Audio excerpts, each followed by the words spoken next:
Are you curious to see the cacti and other succulent plants that I got myself at the cactus show the other day? I bet you are. So stay tuned and take a look at some of the precious, wonderful new plants that I managed to get at that sale.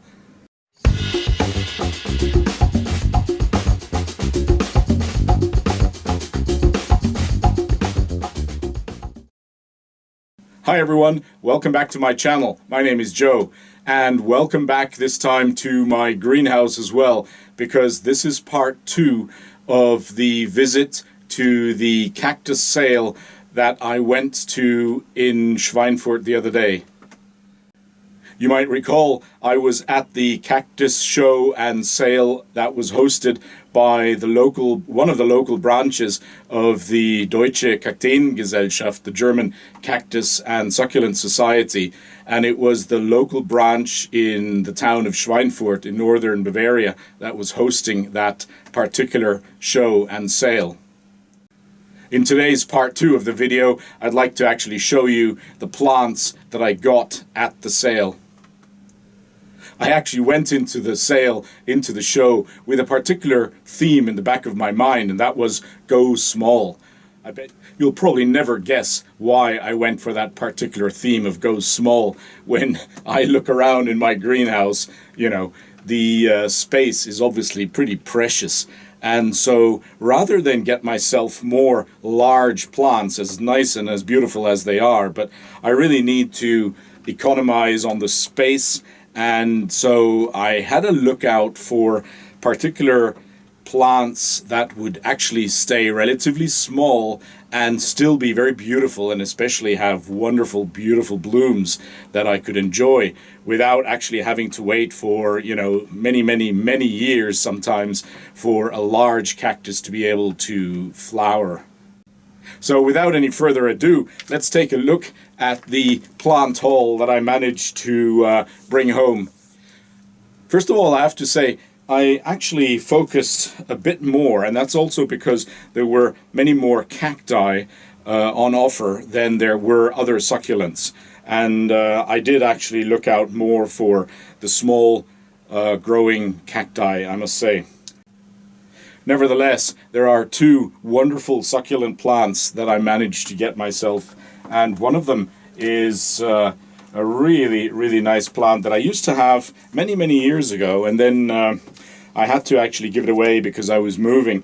And this is a plant called Trichotidium, and it's Trichotidium Densum. It actually looks like a cactus, and you know, it's got the most beautiful pink violet flowers when it blooms. They're not to be seen yet, but later in the year I hope to be able to show those to you. But here's Trichotidium Densum, and indeed, you know, it does look very much like a cactus, doesn't it? A bit like a Dolichotella mammillaria, perhaps. And you know, you can see these long tubercles and you know, what looks like spines at the top of the stems. Now, the second non-cactus succulent plant that I got myself, I must say, was a real lucky find. And it was in part also due to the fact that, you know, it does actually often pay off to be at these shows early in the day when they open. That's usually when you also get obviously the largest selection still there, but also some of the real rare plants that you know, are really sought after by many collectors. And I can safely say that this beauty here, I think, is one of those plants that is a real rarity, an absolute wonderful crested plant. Let's see whether some of you can actually guess which plant, which succulent this crested plant is, or this crested version is of. I'll give you a little hint. It's a Euphorbia, and this is actually a crested form, a pretty old plant of Euphorbia Obisa. So the well-known Euphorbia Obisa, and when it crests, you know, and if you're interested in finding out more about why succulents actually start to form this type of growth form, the crested form, then, you know, check out one of my recent videos on exactly that topic. But back to this plant, you know, this is a real beauty, and it was the very first plant that I picked out 9 a.m. going in to, you know, have a quick walk around the different stalls. And I must say, I was very happy to actually be able to pick this one up. And the most amazing thing was the actual price for this, because it was actually on offer for 10 euros. I think you can safely say that's what you call a super bargain for a very rare, very beautiful plant that, you know, will take years and years to actually grow to this size. Okay, so those were the two non-cactus succulent plants I had, the Trichotidium Densum and this Euphorbia Obisa forma cristata. Now then, two other plants that caught my attention were these two cacti from the genus Steno Cactus. Also, they used to be called Echinosaurus, now Steno Cactus. And these two, they caught my eye for a number of reasons, perhaps obvious reasons. This Steno Cactus has the most amazing, beautiful yellow flowers, which actually have only just opened since the sale. And I must say, you know, truly spectacular bloom. Now this one came without a name label, but the seller was actually telling me that he was told this is a Stronocactus sulphureus, but he couldn't confirm it. It had exactly the same yellow color of flowers as one that he also was selling, which definitely had a valid name label, which is also Stronocactus sulphureus. And this Stronocactus sulphureus, he says, is one that blooms with exactly the same flowers and exactly the same, you know, shape, color, morphology, etc. The interesting thing, though, is, you know, when you compare the two next to each other, they don't look that similar. Anyway, so intriguing, and since I'm a big fan of Steno-cacti anyway, these were two I definitely had to also get. They're among the larger of the cacti that I actually picked up yesterday. And in fact, before we actually go small, we have another one to look at, which is, this is probably, when I look around, this was the largest of the cacti that I picked up yesterday. An absolutely stunningly beautiful columnar cactus, this Succulent with, look at these spines. They're absolutely amazing. These are, you know, really very hard central spines, and the name tag says Echinopsis deserticola, and the seller was actually also making me aware of the one of the other names of this particular columnar cactus, and that was Trichosorayas, and actually, to be precise, Trichosorayas chilensis. So a Trichosorayas from Chile in South America, of course. Again, a real beauty, quite a rare cactus. I must say, I don't think I've ever seen one of these actually being offered in a nursery. And this one is also, it says here, it's from 2007. So this one is quite an old specimen, because it does actually grow quite slowly, and but I think it's also time to repot this particular one, so that's what I'll be doing very soon. and perhaps, in a slightly larger pot, it may actually also grow a little faster than it might have been doing so far. Anyway, a wonderful, wonderful cactus. And by the way, again, it was another real bargain. Again, this one went for 10 euros. Now, staying with weird and wonderful shapes and relatively rare cacti, here's one that, actually looks a bit more like a pencil than a plant, or in particular a cactus. But this one is also, as far as I know, called the pencil cactus. And it's actually, the old name is Wilcoxia schmolii, or schmolii. And the new name for it, the now currently valid name, is Echinosaurus. So this one has been reclassified into the large family of Echinosaurus. So it's now Echinosaurus schmolii, or schmolii. And look at this amazing, very thin, quite fragile stem. And it actually has wonderful, very large flowers, which also reveal it as a Echinosaurus, because these flowers of this particular very thin pencil-like stem, when they develop, they look exactly like Echinosaurus blooms. So, wonderful addition to my small collection of Echinosaurus.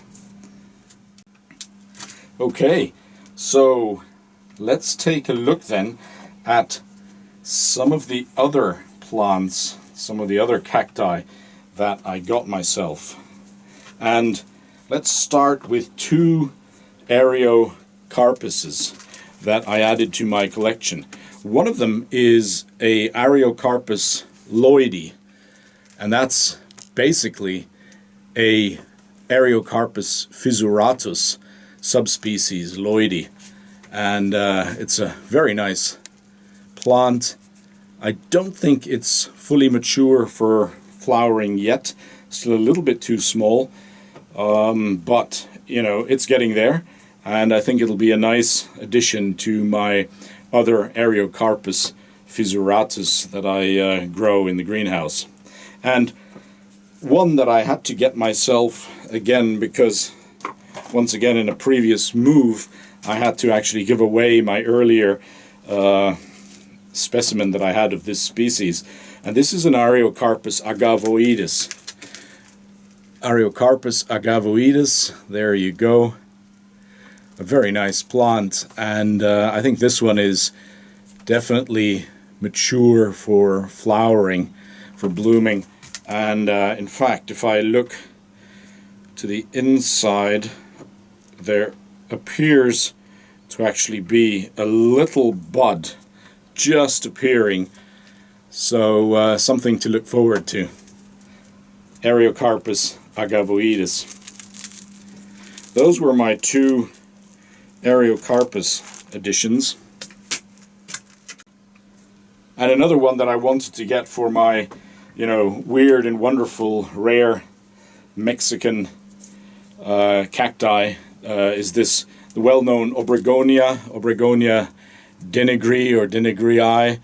And here's a very nice plant that I wanted to add to my collection. I have one of these, slightly smaller than this one, and this one has actually already bloomed. You can just about make out the dried up flower from last year's bloom. And another wonderful cactus that morphologically sort of fits in nicely to the theme of the Aerocarpus. And as we're talking about wonderfully shaped morphologies of especially Mexican cacti, here's one of my all-time favorites, and you'll recognize this possibly. It's the Strombocactus Dysiformis, and there were this slightly larger plant that I just had to take along to, you know, accompany my already existing very old Strombocactus Dysiformis. They're extremely slow growing cacti, but they're wonderful, wonderful flowering cacti. And here's a pot with a bunch of seedlings, and I really liked the way that, you know, they're sort of growing as a little group, as a clump of Strombocacti. And you know, those of you who are growing these know how slow they grow. And you know, this one here, I'm guessing, is probably at least 15 years old, and these maybe somewhere between 5 to 10 years in age. And you know, the large one isn't much bigger than an inch in diameter. And the nice thing is that, you know, this Strombocactus specimen here, actually, if you look closely, already has 2 or 3 buds developing and just pushing out there. And you might have seen in one of my recent videos on the spring buds that I've also shown, you know, my senior specimen of my Strombocactus Dis That one is well over 25 years old, and it has also a wonderful set of blooms on the way now. Right, staying with beautiful Mexican cacti, this was a very nice little Astrophytum Stigma, and it's the 3-ribbed form of the Astrophytum Stigma. It's a beautiful plant, and it was a bargain. I think it was two or 3 euros. So I thought, okay, you know, for that price, I really think it's worth getting, and especially because it is one of the rarer forms. Because the normal form of Astrophytum Stigma has 5 ribs. Then there's a special form, the 4-ribbed one, the Quadricostata. And this is the Tricosorayas, I think it's called, the you know, 3-ribbed version. Relatively rare. Now the next one is actually a beautiful little mammillaria with, it still has fruits actually with seeds from last year's flowering. And this is mammillaria Chidiana. And Chidiana is a really quite beautiful little gem. There you go. And you can see the red fruits that have the black seeds inside when you open up the fruit. If you're trying to get the seeds, you'll have to cut open the fruit, dry the actual fleshy bit of the fruit, and then wash out the black colored seeds. A very nice mammillaria addition. Now here's another quite rare and unusual Mexican cactus, a relatively small growing one. As you heard earlier, that was my overall theme, looking for small growing cacti that still have beautiful blooms. And this is the wonderful Palazzifora Aceliformis. And there's 2 wonderful plants in this pot. It's quite an unusual cactus, but that's exactly what I was after. Now, before I go on to the group of cacti that I got out of the genus Turbine, I still have 2 or 3 quite unusual other plants to show you. One of them is Blossfeldia. Now, quite a number of you will probably say, well, I can't really see a cactus, and what I can see is just, some sort of a dead plant or the rest of a plant. Now, believe it or not, that is Blossfeldia. And Blossfeldia is actually a genus, again, that has tiny little cacti with tiny little flowers.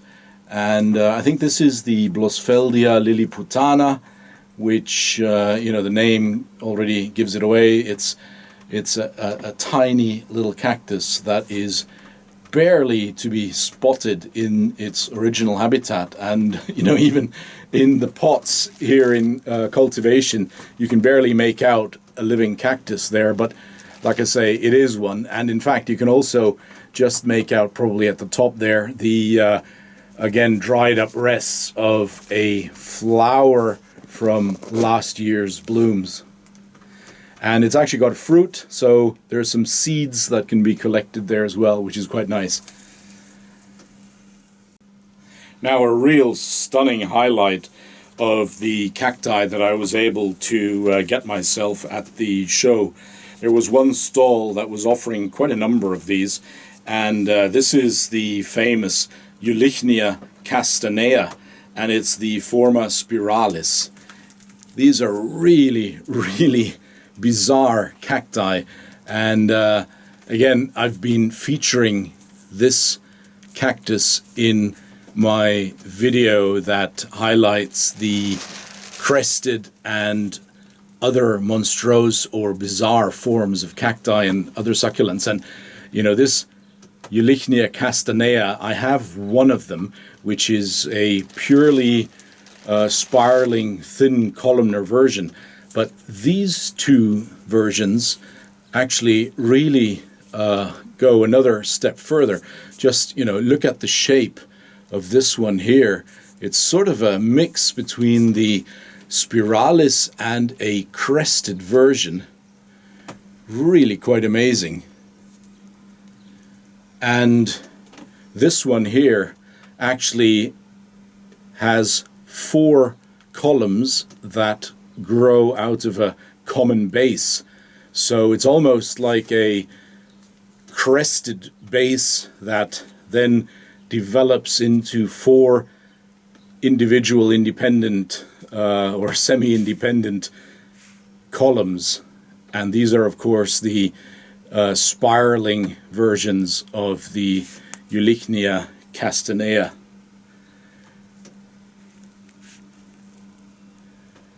Now, these plants are actually very, very rare. And, again, I was just amazed, A, to find them on sale, and B, there was quite a number of them. And they were being sold regular price for, I think, 25 euros for this one, and 20 or so euros for this type. And I managed to actually, haggle down to a very attractive price when I, offered to get 2 in one go. And so I must say I, was particularly proud and happy about getting these very rare and very beautiful new additions to my collection.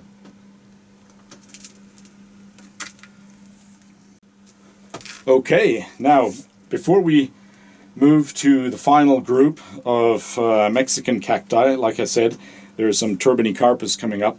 I've got 2 cacti which are actually South American cacti, and one of them is a Gymnicalizium. It's a Gymnicalizium quellianum, and what I liked about this one in particular is that it's got actually it's a 2-headed version, so a dichotomous version of this Gymnicalizium. And it's still a relatively young plant, so you can just see at the top of the plant, of the stem, the dichotomy, the 2 growing centers, one next to each other. That's again a bit of a odd growing form, but fits nicely into my collection of bizarre, weird, and wonderful cacti. And this one here is a little Echinopsis, an Echinopsis hybrid. It's called Mondnacht, so moon night. It's a hybrid I'm not sure. I was told it has a wonderful, beautiful flower, and I'm sure it does. All Echinopsis do. And this is one that, as part of the haggling, I basically took on for €1. So I wasn't particularly out specifically for this one, but it sort of came in the package. So I didn't say no. And, something to look forward to. I'm really curious to see what the flower actually looks like. Echinopsis Moonnight, Mondnacht. And now, finally, to my little collection of Turbinecarpus cacti that I got yesterday at the plant sale. And I think rather than, holding them all up, I'm going to take the camera and basically, show you close up what the different species and subspecies actually look like. So here's the little group of cacti from the genus Turbinecarpus, and they are really quite amazing little cacti that, stay very, very small. So if you don't have a lot of space, then they're the ideal cacti for you to be growing. I must say, though, they are not necessarily the easiest cacti to grow on just a windowsill. It really helps to have, for example, a greenhouse, or some place where you can actually offer them the kind of climate that they require, which is a lot of sun and quite a bit of warm temperatures in the summer. They can really take some quite cool temperatures in the winter. That's not so much a problem, but they do have to stay absolutely dry because they're a bit prone to root rot. So keeping them absolutely dry is really important. Now, let me just quickly, for the real nerds out there, just show you. I've got here. I've got a. Let me just move over here. This is a Turbinecarpus schmidicianus subspecies Klinkerianus. Now that's a mouthful. Beautiful cactus. The one next to it, that's a Turbinecarpus pseudopectinatus, and it's a subspecies Jarmillae. This is a Turbinecarpus zaurii or zaurii. Then these two are Turbinecarpus valdesianus, and it's the variation albiflorus, so the white flowering variation of Turbinecarpus valdesianus, because this one next to it is the pink flowering version, and that's the Turbinecarpus valdesianus, the regular species, if you like, with the pink flowering blooms. This here is a Turbinecarpus schmidicianus subspecies rubriflorus. So again, a red flowering version of this Turbinecarpus, and the yellow flowering version to this particular species is this one, which is Turbinecarpus schmidicianus subspecies flaviflorus, so yellow flower or yellow blooming. Wonderful cactus, and it's got a lot of dried flowers from last season, so again, something to look forward to in the blooming season. These two in the back, these are Turbinecarpus schwarzi or schwarzii, again with blooms already starting to appear, buds that are just opening up. And finally, these four seedlings, well, they're not seedlings anymore, they're actually grown plants, and you can see they've all got buds. These four are, again, Turbinecarpus valdesiana, but it's the white flowering version. And, just as a reminder, this was the Valdesiana regular form with its pink flowering blooms. And that's the white flowering bloom. Okay, now that concludes the little collection of Turbine-carpus cacti that I managed to put together from yesterday's show. And, quite a number of plants that luckily don't require that much new space in the greenhouse. And they are small but have wonderful blooms. And that's one of the fantastic things about our cacti, of course, that they reward all the hard work and efforts of growing them with their wonderful, magnificent flowers. Well, I hope you enjoyed that video and the plants from my shopping haul at the wonderful cactus show of the local branch in Schweinfurt of the German Cactus Society, Deutsche Kakteen Gesellschaft. And, I'm holding up 3 of my main trophies here. I must say, I was very, very happy with the haul that I managed to secure. And when you think of it, it really pays to go to these plant shows, because you will find cacti and you will find prices that are really, really, in some cases just quite unbelievable, because you're not dealing with commercial sellers, and they also appreciate when actually another collector sort of picks up their prized plants that they are parting, with sometimes a heavy heart, parting from some of their plants. And anyway, in that topic, also something I can really recommend is that whichever country you're in, it really pays to find out about your local cactus and succulent societies that I'm sure exist either in your own country or neighboring countries. And, there's a couple of fantastic societies that are worth becoming a member of. There's the British Cactus and Succulent Society. There's the Cactus Succulent Society of America. Australia has a wonderful society. There's the Deutsche Kakteen Gesellschaft. There's a Dutch Cactus Society. They bring out a very nice magazine called, I think it's Succulenta.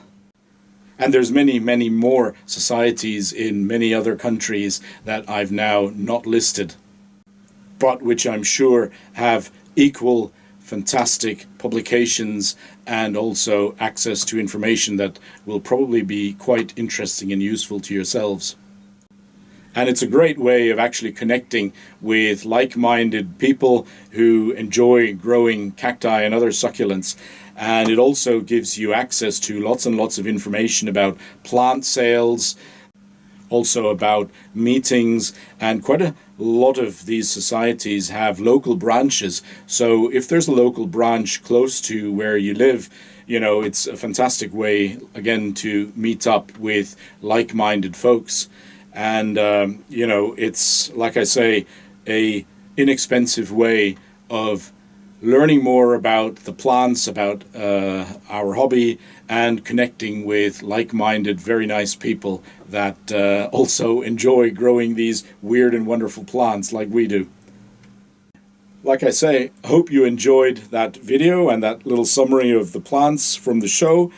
If you did, then, and also if you like other videos on my channel, then, please do subscribe. When you subscribe, then don't forget to hit the bell icon next to the subscription button, because that will then also ensure that you get automatic notifications of new videos being uploaded. Otherwise, I would like to say thank you very much for watching, and take care. Hope to see you very soon again. And let me just hold these here properly. I hope to see you very soon again. Take care. Until then, happy growing.